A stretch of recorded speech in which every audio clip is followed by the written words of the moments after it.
Костер, прикольно.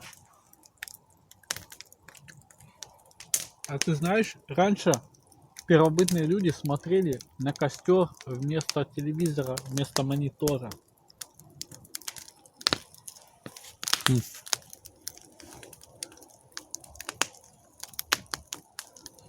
Ты знаешь, было на что смотреть.